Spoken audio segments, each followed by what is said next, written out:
आजकल हमारे लिए गाड़ी में सफ़र करना तो एक आम बात हो गई है।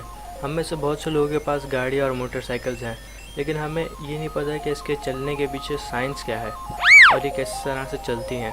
तो आज मैं आपको बताने वाला हूँ कि गाड़ी और मोटरसाइकिल के इंजन्स, जो इनका सबसे ज़रूरी पार्ट होता है, वो कैसे काम करता है और वो गाड़ियों को कैसे चलाता है। सबसे पहले तो हमें गाड़ी के अंदर कुछ इंपॉर्टेंट पार्ट्स को समझ लेना पड़ेगा।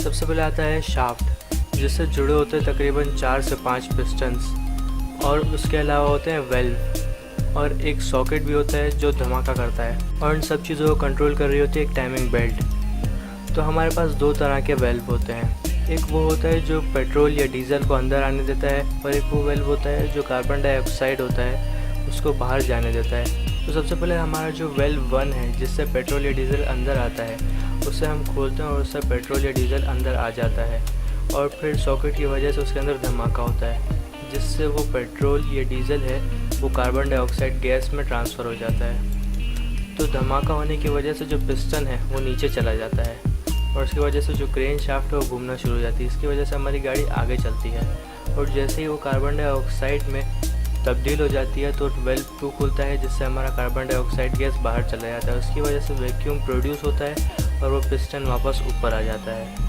और इसी तरह से मल्टीपल पिस्टन्स ऊपर नीचे हो रहे होते हैं, धमाके की वजह से नीचे जाते हैं, और जैसे ही कार्बन डाइऑक्साइड गैस बनती है तो वेल्व 2 खुलता है और उससे वो बाहर चले जाते हैं। तो इसी तरह से हमारी नॉर्मल गाड़ी चलती हैं, और इस इंजन में जो इन गाड़ियों के अंदर यूज़ हो रहा होता है उसे कंबशन इंजन भी बोलते हैं। अगर आपको ये वीडियो इन्फॉर्मेटिव लगी हो और अगर पसंद आए तो आप इस वीडियो को लाइक कर सकते हैं, और ऐसी वीडियोज़ के लिए मेरे चैनल को सब्सक्राइब कर सकते हैं, और कमेंट्स में मुझे बता सकते हैं कि मैं आगे कौन सी वीडियोज़ बनाऊँ। और बेल के आइकन को दबाएंगे तो आपको मेरी आने वाली वीडियोज़ की सारी नोटिफिकेशन मिल जाएंगी। और आखिर में इस वीडियो को लास्ट तक देखने का बहुत बहुत शुक्रिया।